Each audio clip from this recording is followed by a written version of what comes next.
Imaginez un architecte qui retire la poutre maîtresse d'une cathédrale sans en avertir personne. C'est exactement ce que vit le Real Madrid depuis le départ de Toni Kroos. Le silence n'est pas seulement dans les tribunes, il est sur le terrain, dans cette zone de transition où le chaos a remplacé la géométrie. Mais dans l'ombre, Florentino Pérez prépare une réponse qui pourrait faire trembler l'Europe entière. Son nom, Rodri. Le Ballon d'Or, le cerveau de Pep Guardiola, l'homme qui ne perd jamais. Au même moment, à Paris, une autre révolution silencieuse prend racine. Luis Enrique vient de recevoir les pleins pouvoirs jusqu'en 2030. Le football que nous connaissions, celui des stars empilées et des coups marketing, est en train de mourir sous nos yeux. Aujourd'hui, on ne recrute plus des noms, on recrute des systèmes. Entre l'obsession madrilène pour le métronome de City et le bunker que Luis Enrique construit au campus PSG, le paysage du football européen est en train de muter. Préparez-vous, car nous allons plonger dans les coulisses tactiques et politiques du plus grand chantier de la décennie. Bienvenue dans ce Deep Dive. Pour comprendre pourquoi le Real Madrid est prêt à faire de Rodri le joueur le plus cher de son histoire, il faut regarder le trou noir actuel. Le Real de 2024 est une équipe de sprinteurs qui cherche un starter. Sans Kroos, l'équipe a perdu son horloge interne. Valverde est un moteur, Camavinga est un élastique, Tchouaméni est un bouclier, mais aucun n'est un métronome. On voit Mbappé et Vinicius s'agglutiner sur l'aile gauche, attendant un ballon qui n'arrive jamais avec le bon tempo. Les statistiques sont alarmantes. Le nombre de passes cassant les lignes au milieu de terrain a chuté de 30% par rapport à la saison dernière. Le Real ne contrôle plus le rythme, il subit les transitions. C'est ici que l'information tombe. Rodri est la priorité absolue.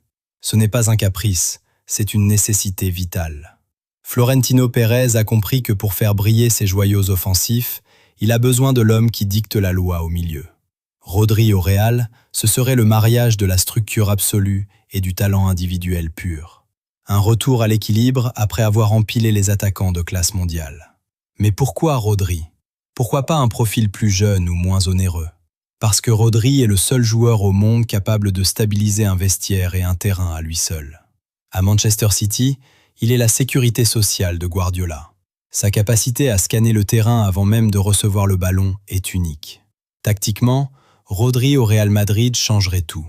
Imaginez un 4-3-3 où Rodri occupe la position de pivot unique. Cela permettrait à Bellingham de retrouver sa liberté de mouvement entre les lignes, sans avoir à redescendre chercher les ballons à 40 mètres du but adverse. Rodri, c'est aussi 92% de passes réussies sous pression. Dans les grands matchs de Ligue des Champions, là où le Real se nourrit du chaos, Rodri apporterait la rationalité qui manque cruellement aujourd'hui. Il n'est pas qu'un récupérateur, c'est un créateur de temps. Si le Real réussit ce coup, ils ne recrutent pas seulement un joueur, ils importent une partie de l'ADN de succès de City pour l'injecter dans la culture de la gagne madrilène.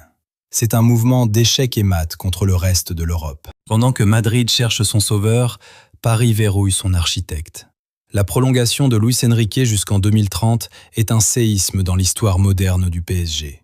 Pour la première fois depuis l'arrivée de QSI, le club ne parie pas sur une star, mais sur une identité de jeu. Luis Enrique a réussi ce que personne n'avait osé, rendre le PSG coach dépendant. Aujourd'hui, personne n'est au-dessus du système. Ni les recrues estivales, ni les cadres historiques. Le message est clair, la stabilité est la nouvelle priorité. En lui offrant ce contrat longue durée, le PSG s'assure une continuité tactique rare. On parle d'un entraîneur qui impose un pressing haut, une possession asphyxiante et surtout une intégration massive des jeunes du centre de formation. Ce PSG-là ne fait plus rêver par ses noms sur le papier, mais par sa cohérence sur le terrain. Lucho a transformé un club de stars en une machine collective. Mais le défi reste immense. Peut-on gagner la Ligue des Champions sans super-héros? La réponse de Paris est un pari sur le temps. 2030, c'est demain. Et Luis Enrique a désormais carte blanche pour bâtir sa forteresse. Pour alimenter ces mastodontes, le marché doit continuer de tourner. Mais à quel prix? Le cas Morgan Rogers est symptomatique.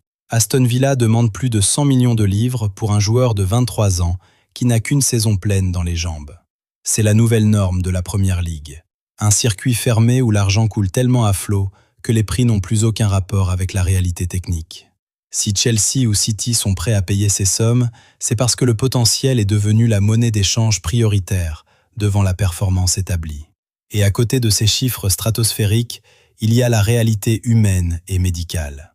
Jean-Philippe Mateta, l'attaquant qui portait Crystal Palace, se retrouve face à un dilemme cruel.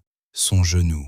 Le transfert avorté à l'AC Milan pour 30 millions à cause de la visite médicale nous rappelle que le corps des joueurs est le maillon faible de cette industrie à plusieurs milliards.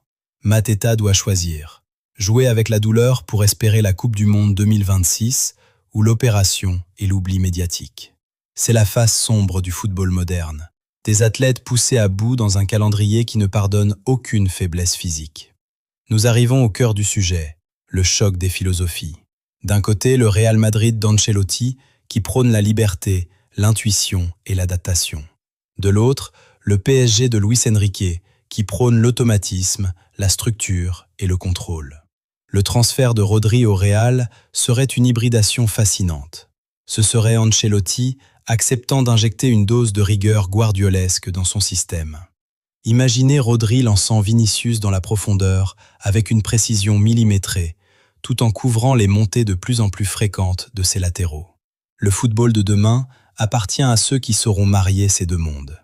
Les clubs qui ne font qu'empiler des talents, comme Chelsea l'a fait récemment, sont condamnés à l'instabilité.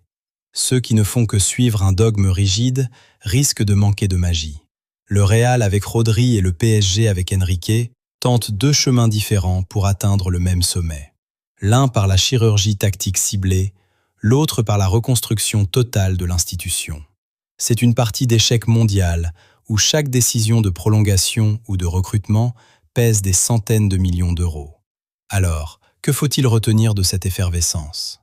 Que le football de 2025 ne sera plus celui des individualités providentielles. Le Real Madrid a compris que même avec Mbappé, sans un cerveau comme Rodri, le corps reste inerte. Le PSG a compris que sans un chef d'orchestre comme Luis Enrique sur le banc, l'orchestre sonne faux. Nous entrons dans l'ère des bâtisseurs. Que ce soit par le recrutement d'un ballon d'or pour stabiliser un géant, ou par la sanctuarisation d'un coach pour transformer un club, la stratégie a repris ses droits sur le marketing. Le prochain cycle de la Ligue des Champions se jouera sur ces détails. La santé d'un genou, la patience d'un président ou la capacité d'un milieu de terrain à voir ce que personne d'autre ne voit. Merci d'avoir suivi cette analyse.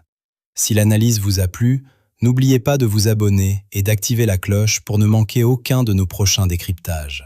On se retrouve très vite pour une nouvelle analyse. C'était votre expert analyste sur la Foot Chrono. Salut à tous.